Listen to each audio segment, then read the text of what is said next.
अस्सलाम वालेकुम, welcome back to another video. इस वीडियो में मैं आपको इंस्टा के न्यू अपडेट के बारे में बताऊंगा। जी हाँ दोस्तों, इंस्टा के ऊपर एक न्यू अपडेट आ चुका है। आज की इस वीडियो में वो अपडेट आपके साथ डिटेल में शेयर करने वाला हूँ, लेकिन उससे पहले चैनल पर न्यू है तो चैनल को लाजमी सब्सक्राइब कर दे।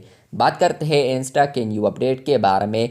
तो फ्रेंड्स, आप लोग देख सकते हैं कि आपको यहाँ पर पहले एक प्लस आइकन देखने को मिलता था, जिस पर आप लोग क्लिक करते थे तो फ्रेंड्स आप लोग वहाँ पर फ़ोटोज़, वीडियोस और जितने भी आप लोग पोस्ट वगैरह करते थे या स्टोरीज़ अपलोड करते थे, रील्स अपलोड करते थे, तो आप लोग प्लस आइकन के ज़रिए ही कर सकते थे।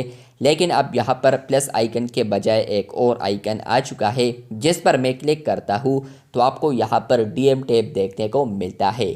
तो फाइनली डीएम टैब को अब यहाँ पर बॉटम में शिफ्ट कर दिया है। और इसके अलावा फ्रेंड्स, आप लोग अब पोस्ट किस तरह करेंगे, तो फ्रेंड्स आप लोग अपने होम स्क्रीन पर या इसके अलावा आप लोग प्रोफाइल टैब पर आते हैं तो आपको यहाँ पर प्लस आइकन देखने को मिलेगा, जहाँ पर फ्रेंड्स आप लोग क्लिक करते हैं तो आप लोग रील को भी अपलोड कर सकते हैं, पोस्ट भी कर सकते हैं, स्टोरी को भी अपलोड कर सकते हैं और इवन आप लोग और चीज़ें भी देख सकते हैं। इसके अलावा आप लोग होम फीड पर आते हैं तो फ्रेंड्स आपको कुछ और रीडिज़ाइन देखने को मिलता है इंस्टा का। इसके अलावा आपको यहाँ पर नोटिफिकेशन आइकन देखने को मिलता है और इसके अलावा आपको यहाँ पर भी प्लस आइकन मिलता है, जिस पर आप लोग क्लिक करते हैं तो आप लोग पोस्ट, इसके अलावा स्टोरीज़ और रील्स को अपलोड कर सकते हैं।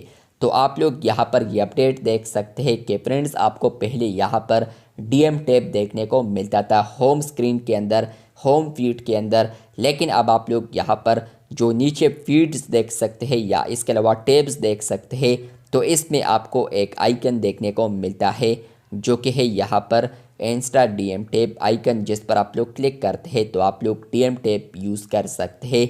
और इसके अलावा आप लोग यहाँ पर नोटिफिकेशन आइकन देख सकते थे तो उसको यहाँ पर शिफ्ट कर दिया है। तो अगर आपको ये अपडेट मिला है तो कमेंट बॉक्स में लाजमी बताएं। इसी तरह और अपडेट्स के लिए चैनल को सब्सक्राइब कर दे। शुक्रिया।